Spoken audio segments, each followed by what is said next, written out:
નમસ્તે મિત્રો, આજે આપણે બહુ જ દુઃખદ અને ભયાનક ઘટના વિશે ચર્ચા કરવા જઈ રહ્યા છીએ.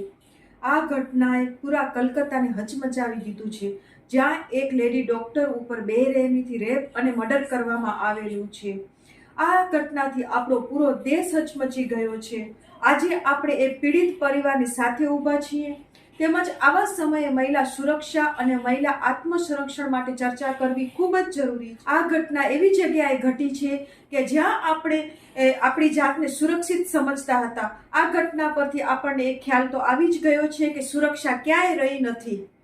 માટે મહિલાઓએ પોતાની સુરક્ષા જાતે જ કરતા શીખવું પડશે અને જાતે જ કરવી પડશે. હંમેશા ઘરની બહાર નીકળતા પહેલા આપણી આજુબાજુ બનેલી ઘટના ઉપર અને આપણી આજુબાજુ થઈ રહેલી ચીજો ઉપર આપણને ધ્યાન રાખવું ખૂબ જ જરૂરી છે.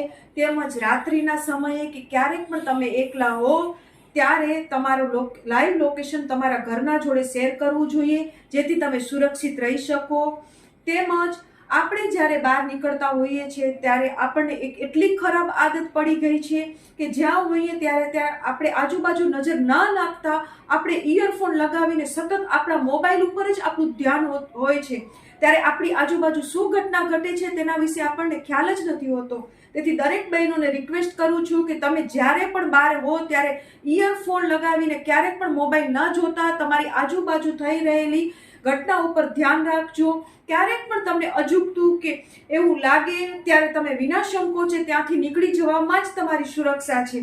જો આપણે આજુબાજુ ધ્યાન રાખશું પણ તો આવી ક્યારેક પણ કઈ ઘટના ઘટે એના પહેલા આપણે સચેત થઈ શકશું.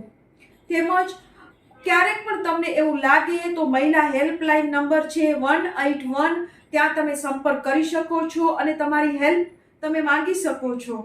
તેમજ દરેક માતા પિતાને રિક્વેસ્ટ છે કે તમે તમારી દીકરીને ડાન્સ ક્લાસ નહીં મોકલો તો ચાલશે.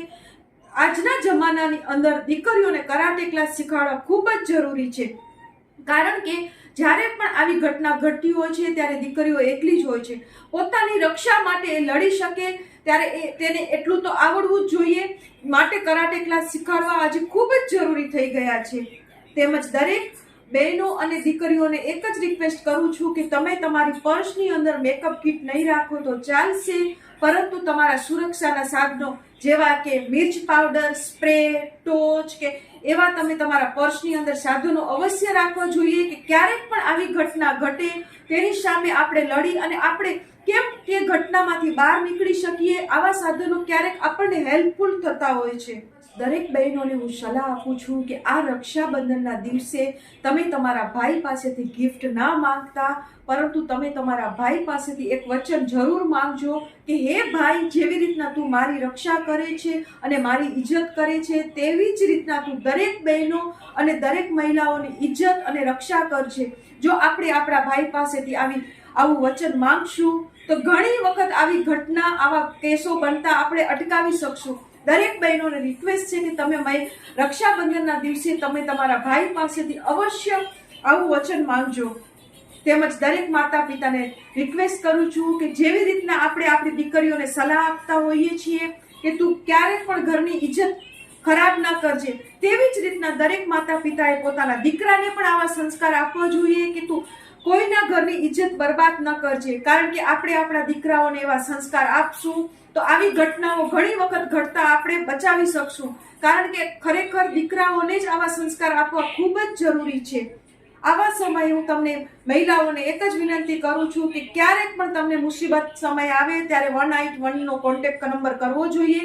તેમજ આજના આ સમયે મહિલાઓએ પોતાને સાવચેતી અને પોતાની સલામતી રાખવી ખૂબ જ જરૂરી છે.